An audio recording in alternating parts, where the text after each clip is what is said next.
Hello everyone, welcome to रक्षा सूत्र knowledge. अगर आप किसी भी कम्पिटिटिव एग्जाम की प्रिपरेशन कर रहे हैं तो ये वीडियो आपके लिए बहुत ज़्यादा इम्पोर्टेंट होने वाला है। तो चलते हैं अपने क्वेश्चन की तरफ। उत्तरी अटलांटिक महासागर में भी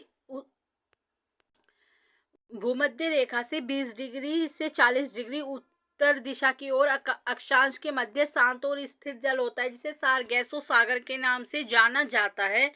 इसके तट पर ये जो सारगैसो सागर है, एक जो 20 से 40 डिग्री अक्षांश के बीच जो शांत जल है, उसको नाम दे दिया गया है सारगैसो सागर महासागर में। और इसके तट पर एक मोटी समुद्री घास तैरती है, जिसे सारगैसम कहा जाता है। और ये एक जड़ विहीन घास है। सारगैसम घास के नाम पर ही इस सागर का नाम सारगैसो सागर पड़ा है। नेक्स्ट देखते हैं मरुस्थलीय महासागरीय मरुस्थल। सारगैसो सागर को महासागरीय मरुस्थल कहते हैं। ये क्वेश्चन एग्जाम में पूछा जा चुका है, मोस्ट इंपोर्टेंट है। नेक्स्ट देखते हैं गल्फ स्ट्रीम लैब्राडोर की जलधारा जब आपस में मिलती है न्यूफाउंडलैंड द्वीप के पास। ये उत्तरी अमेरिका का एक द्वीप है न्यूफाउंडलैंड। तो मछली पकड़ने का प्रसिद्ध स्थान है, ग्रैंड बैंक कहा जाता है, जहाँ पर ये दोनों धाराएं मिलती हैं। उत्तरी अटलांटिक महासागर में स्थित है और ये न्यूफाउंडलैंड उत्तरी अमेरिका महाद्वीप के पूर्व दिशा में पड़ता है। नेक्स्ट देखते हैं प्लैंकटन घास। मोस्ट इंपोर्टेंट है, कई बार पूछा जा चुका है। गर्म व ठंडी धाराएं जहां पर मिलती है वहां पर एक प्लैंकटन घास उग जाती है, जो मत्स्य उद्योग के लिए विकसित हुआ है। इससे मछली पालन अच्छा होता है, इस घास की वजह से, प्लैंकटन घास की वजह से पूछा जा चुका है क्वेश्चन। नेक्स्ट देखते हैं जापान की क्यूरोशिवो गर्म धारा और ओयोशिवो ठंडी धारा जब मिलते हैं तो वहां पर भी ग्रैंड बैंक बनता है और मछली पकड़ने का एक अच्छा केंद्र माना जाता है ग्रैंड बैंक। नेक्स्ट देखते हैं ज्वार भाटा सागरीय जल के ऊपर उठने और गिरने को ज्वार भाटा कहते हैं।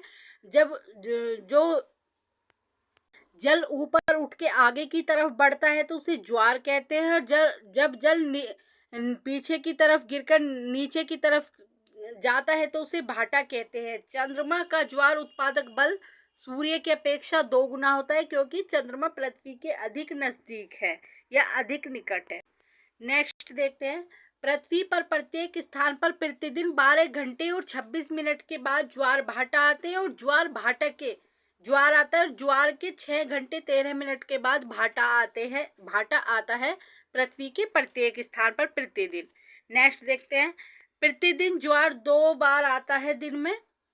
नॉर्मली 2 बार आता है दिन में ज्वार, लेकिन इंग्लैंड के दक्षिण तट पर प्रतिदिन 4 बार ज्वार आता है।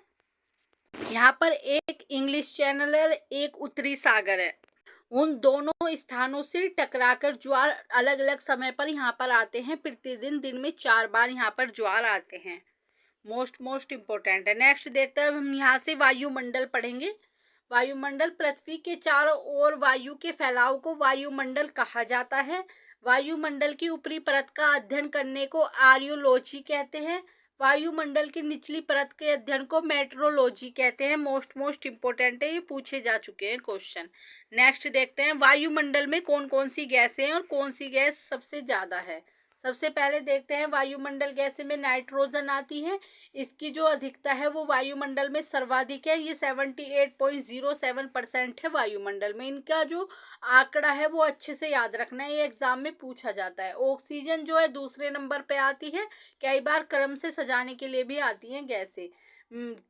20.93% है। आर्गन देख लेते हैं 0.93% है और कार्बन डाइऑक्साइड 0.03% है, कई बार पूछी जा चुकी है। ये चारों गैसें सीरीज वाइज लिखी हुई हैं। पहले नाइट्रोजन सबसे अधिक है, दूसरे नंबर पर ऑक्सीजन, तीसरे नंबर पर आर्गन और चौथे नंबर पर कार्बन डाइऑक्साइड गैस है वायुमंडल में उपस्थित। नेक्स्ट देखते हैं और जलवाष्प और धूल के कण भी होते हैं वायुमंडल में। नाइट्रोजन देखेंगे वस्तु को तेजी से जलने से बचाती है, ये वस्तु को जलने नहीं देती। जैसे एकदम आग लग जाए फिर आग बुझाना बुझ जाती है अपने आप ही एक टाइम के बाद, तो ये सब नाइट्रोजन जो गैस है उसकी वजह से होता है। अगर ये नहीं होती वायुमंडल में तो आग पर नियंत्रण रखना कठिन हो जाता है। अगर आग जल जाती तो वो बुझती नहीं, अगर नाइट्रोजन नहीं होती। पेड़ पौधों में प्रोटीन के निर्माण में भी सहायक होती है नाइट्रोजन, जो कि ऊर्जा का मुख्य स्रोत माना जाता है। पेड़ पौधों में प्रोटीन का निर्माण करती है नाइट्रोजन। तो नाइट्रोजन वायुमंडल में बहुत ही महत्वपूर्ण गैस है। दूसरी गैस आती है ऑक्सीजन। ऑक्सीजन के बिना हम ईंधन नहीं जला सकते या श्वास भी नहीं ले सकते। ओजो ये भी मोस्ट इम्पोर्टेंट गैस है। अगर ऑक्सीजन ना होती तो हम पृथ्वी पर आग नहीं लगा सकते, मतलब ईंधन नहीं जला सकते कोई भी। तीसरे नंबर पर आती है ओजोन। ओजोन सूर्य से आने वाली पराबैंगनी किरणों के कुछ भाग को अवशोषित कर लेती है। अगर ये ओजोन नहीं होती वायुमंडल में तो पृथ्वी पर पराबैंगनी किरणें, चर्म रोग, कैंसर जैसी बीमारियां हो जाती लोगों में। ये भी मोस्ट इम्पोर्टेंट है ओजोन को गैस। नेक्स्ट देखते हैं कार्बन डाइऑक्साइड। वायुमंडल की निचली परत को गर्म रखती है ये कार्बन डाइऑक्साइड। ये भी वायु जो पृथ्वी है उसका ताप बनाए रखने में सहायक होती है कार्बन डाइऑक्साइड। ये वायुमंडल की निचली परत को गर्म रखती है। मोस्ट इम्पोर्टेंट है। नेक्स्ट देखते हैं आकाश का रंग नीला किस कारण होता है। तो धूल कणों के कारण आकाश का रंग नीला दिखाई पड़ता है। जल वाष्प देख लेते हैं। सूर्य का जो तप होता है उसके भाग को अवशोषित कर लेती है जल वाष्प, जो गैस होती है वायुमंडल में। मोस्ट इम्पोर्टेंट है। पृथ्वी के ताप को बनाए रखने के लिए उत्तरदायी गैसें कई बार एग्जाम में पूछी जा चुकी है। तो कार्बन डाइऑक्साइड, CO2 और जल वाष्प हैं जो पृथ्वी के ताप को समान बनाए रखती हैं या बनाए रखने के लिए जिम्मेदार है, जो वायुमंडल में उपस्थित है। अब हम मैप देखेंगे। यहाँ पर हम देखते हैं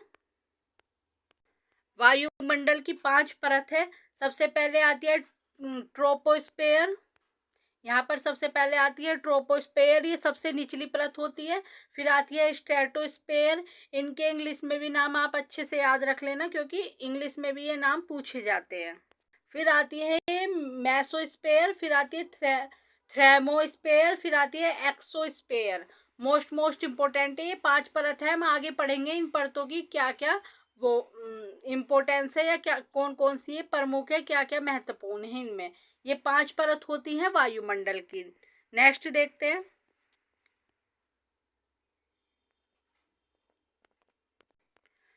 यहाँ पर इनका किलोमीटर वाइज जो लिखा हुआ है 0 से 12 किलोमीटर के आसपास पाई जाती है जो ट्रोपोस्फेयर है। फिर ये 12 से 50 किलोमीटर पे पाई जाती है स्ट्रेटोस्फेयर, ये पूछा जाता है। फिर ये ओजोन भी इसमें ही आती है स्ट्रेटोस्फेयर में। फिर ये मेसोस्फेयर जो है 50 से 80 किलोमीटर के बीच पाई जाती है ये परत। और फिर ये है थर्मोस्फेयर है 80 से 700 किलोमीटर के बीच पाई जाती है। और एक्सपोस्फेयर की कोई सीमा नहीं है निश्चित, ये बहुत दूर तक पाई जाती है एक्सपोस्फेयर। हम अब आगे पढ़ेंगे इनको अलग विस्तार से। सबसे पहले हम सौरमंडल देखते हैं। सबसे निचली परत है, इसे अधोमंडल के नाम से भी जाना जाता है। ये सबसे निचली परत है। विषुवत रेखा पर इसकी ऊंचाई 18 किलोमीटर होती है और ध्रुवों पर इसकी ऊंचाई 8 किलोमीटर होती है। आपसे ये भी पूछ लिया जाएगा कि किस परत की ऊंचाई विषुवत रेखा पर सर्वाधिक होती है और ध्रुवों पे कम। तो वो सौरमंडल परत है जिसकी ऊंचाई विषुवत रेखा पर अधिक होती है और ध्रुवों पे कम। ध्रुव वे होते हैं उत्तरी ध्रुव, दक्षिण ध्रुव। विषुवत रेखा जो 0 डिग्री इक्वेटर होती है उस पर 18 किलोमीटर होती है सौरमंडल की ऊंचाई। बादल, आंधी, वर्षा आदि घटनाएं इसी मंडल में होती हैं। सौरमंडल में ये पूछा जाता है एग्जाम में। मोस्ट इम्पोर्टेंट है। नेक्स्ट देख लेते हैं समताप मंडल। ताप समान रहता है इसमें और यान के उड़ने के लिए आदर्श दशा पाई जाती है क्योंकि इसका ताप समान रहता है। कभी कभी मूलाभ मेघ का निर्माण होता है समताप मंडल में।